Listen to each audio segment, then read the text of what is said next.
जानते हैं कि परमाणु बम परीक्षण के लिए कितनी मेहनत करनी पड़ी, कितने पापड़ बेलने पड़े, तब जाकर के हमने परमाणु बम का परीक्षण कर पाया। इससे पता चलता है कि हमारा देश स्वतंत्र होते हुए भी हमारे देश के संसाधनों पर पूरा हक हमारा नहीं हो रहा है। इसका कारण क्या है? क्योंकि लोगों ने इस तरह कानून बना रखे हैं, वो अगर परमाणु बम की परीक्षण करते हैं तो उनके लिए कोई नियम नहीं है, परंतु आप अगर करते हैं तो आप उनसे अनुमति लेनी होगी, तब जाकर के आप कर सकते हैं। अपनी देश में आप उनकी गुलामी झेल रहे हैं।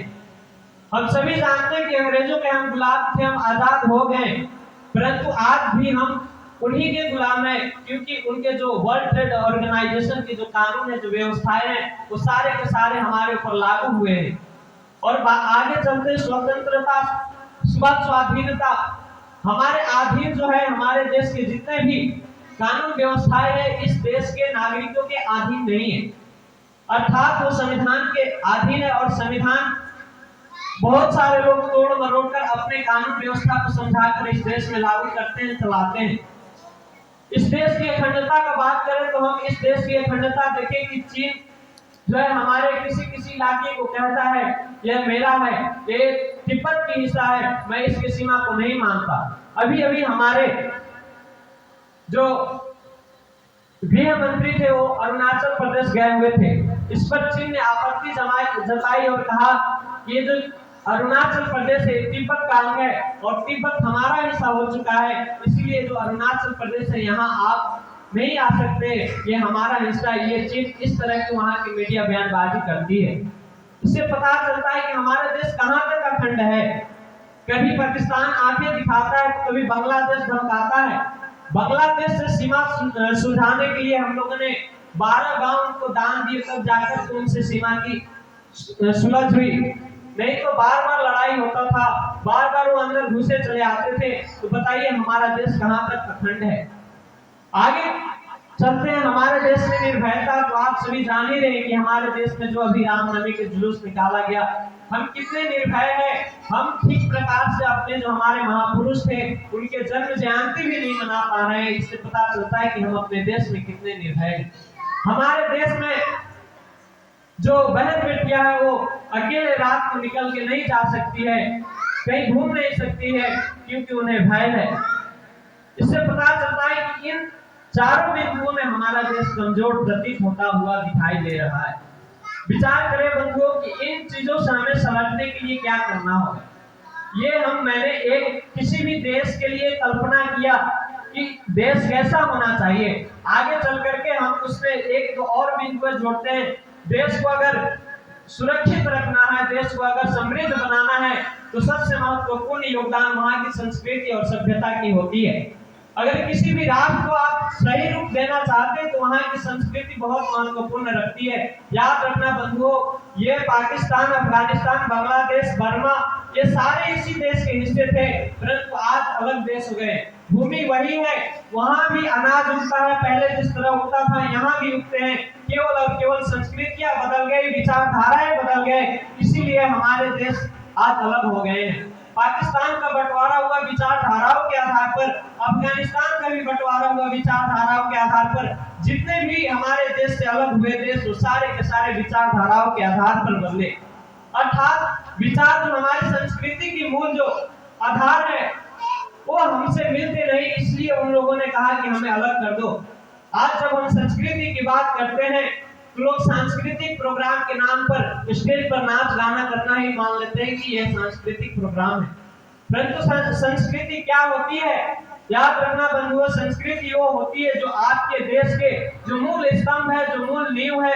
हमारी संस्कृति भारतीय संस्कृति है जो हमारे राम और कृष्ण के साथ जुड़ती है।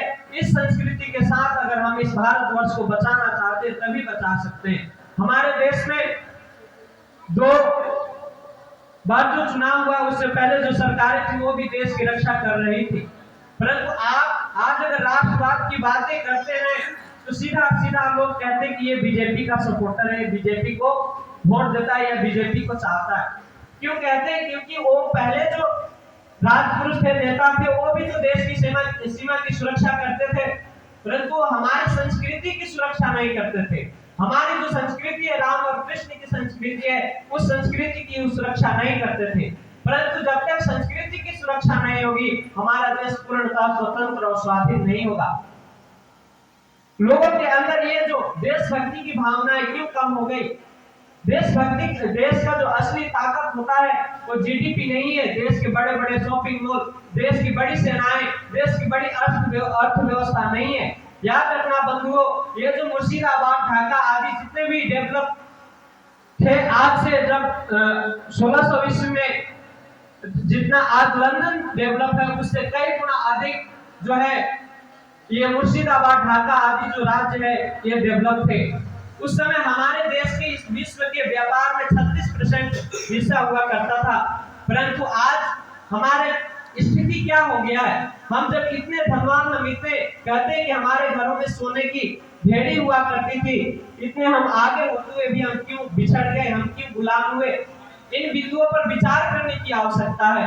कोई व्यक्ति बीमार होता है और वो डॉक्टर के पास जाता है, वो बुखार जब उसका ठीक नहीं होता फिर वो डॉक्टर बदल देता है, फिर नहीं ठीक होता है फिर वो डॉक्टर बदल देता है, 2-3 डॉक्टर बदल करके जब वो ठीक हो जाता है तो वो सोचता है कि मैं किस डॉक्टर से ठीक हुआ, उस डॉक्टर के पास जाऊं मैं अगर अगली बार बीमार पड़ा तो।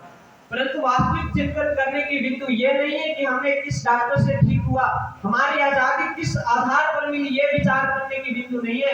विचार करने की बिंदु ये है कि हम गुलाम क्यों हुए, हमारा देश बर्बाद क्यों हुआ, हमारा देश लूटा क्यों गया। इन विचारों पर, इन बिंदुओं पर विचार करने की आवश्यकता है। हम विचार करें कि हम गुलाम क्यों हुए। एक कैलेस्थेनिस नामक एक लेखक ने अपने किताब में लिखा था कि एक व्यक्ति का घोड़ा था और वह उसके मालिक के घेराव से बाहर निकल करके किसी दूसरे पड़ोसी जो उसके दुश्मन थे उसके खेत में जाकर के चरने लगा, और उस व्यक्ति ने उस घोड़े से जाकर के कहा, एक काल्पनिक कहानी है, उस घोड़े से जाकर के कहा कि तुम ये कहां आकर के फंस गए, ये मेरे दुश्मन के खेत है, यहाँ तुम चल रहे हो। तो बोला क्या हो जाएगा? घोड़े ने पूछा मालिक से कि क्या होगा, मैं यहाँ चल रहा हूँ। तो उस घोड़े ने कहा कि तुम यहाँ चल रहे हो तो ये जो मेरा दुश्मन है तुम्हारे ऊपर बोझ ढोएगा, तुम्हें मारेगा, तुम्हें सताएगा। घोड़े ने जवाब दिया कि तुम क्या करते थे। आज हमारे देश की भी स्थिति यही है। हम किसी भी राजनेताओं को चुने, वो सरकार में आकर के वो अपनी स्व इच्छा को सिद्ध करना चाहते हैं। कोई भी व्यक्ति केवल एक बार कुर्सी पाने की इच्छा से सत्ता में शामिल होता है, राजनीतिक पार्टी में शामिल होता है, उसकी इच्छा केवल और केवल इतनी होती है कि एक बार मुख्यमंत्री बन जाए, एक बार सांसद बन जाए, एक बार विधायक बन जाए। वो केवल कुर्सी पर बैठने के लिए ललायत है, वो देश की सेवा करने के लिए ललायत नहीं है। इसलिए बंधुओं, हमें विचार करने की आवश्यकता है कि हम किस तरह के पार्टी को चुन करके अपने देश में जिताएं, जो हमारे देश और हमारी संस्कृति के मूल्यों की रक्षा करे। आज हमारे संस्कृति को भ्रष्ट करने के लिए देश में समलैंगिकता और लिविंग रिलेशनशिप आदि जैसे विदेशी पाश्चात्य संस्कृति को लाया जा रहा है। इसे इंटरनेट मीडिया के द्वारा एवं पत्र पत्रिकाओं के द्वारा हमारे बीच प्रसारित किया जा रहा है, सीरियलों के द्वारा हमारे घर घर में पहुंचाया जा रहा है, जिससे कि वो एक कानून हमारे देश में भी ला सके। उसके ईसाइयों के एक पोप ने कहा था कि संसार में जो दिव्य सुख है वो केवल जो भोग और इस संसार के जो उत्तम उत्तम पदार्थ है उसी में इस संसार के श्रेष्ठ सुख है। परंतु हमारा जो संस्कृति है, हमारी जो ऋषियों की दार्शनिक बातें, उन्होंने कहा कि भोगा पोरगार्थम दृश्यम, यह संसार भोग और स्वर्ग की सिद्धि के लिए है। यथो व्युदयान श्रेय सिद्धि साधर्म, धर्म वही है जो हमारे इस संसार में यश और कीर्ति को, वैभव को प्राप्त कराए और अगले जन्म के लिए भी हम मोक्ष की तरफ बढ़ सके, ऐसा हमें उपलब्धि कराए। वही धर्म है, वही वास्तविक विचारधारा है, वही संस्कृति है। परंतु हमारे देश पर बहुत प्रकार के षड्यंत्र चल रहे हैं जो हमारे इस सांस्कृतिक मूल्यों की जो हमारे उत्कृष्ट जो विवेचना है उसको घटाने के लिए और हमारे देश को पश्चात के जो जिस प्रकार उनकी सांस्कृतिक है पशुओं के समान जीना, उस प्रकार हमारे देश में भी कानून व्यवस्था लाने के लिए वो पूर्णतः तैयार है। तो आइए बंधुओं, हम अपने देश की रक्षा के लिए हमें सभी को संकल्पित होना पड़ेगा और हम सभी को मिल करके राष्ट्र की रक्षा करने के लिए अगर हम अपनी संस्कृति की रक्षा करेंगे तो निश्चित साथ साथ में हमारे देश की भी रक्षा हो जाएगा।